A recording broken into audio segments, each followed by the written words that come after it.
everyone! Today we will be talking about Sante Barley Fusion Coffee.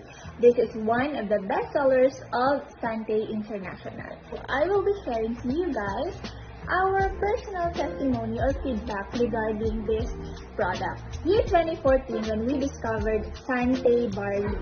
Yung time na yun, yung favorite lang talaga namin is yung Sante Pure Barley kasi nga may concern kami sa health namin ng buong family namin.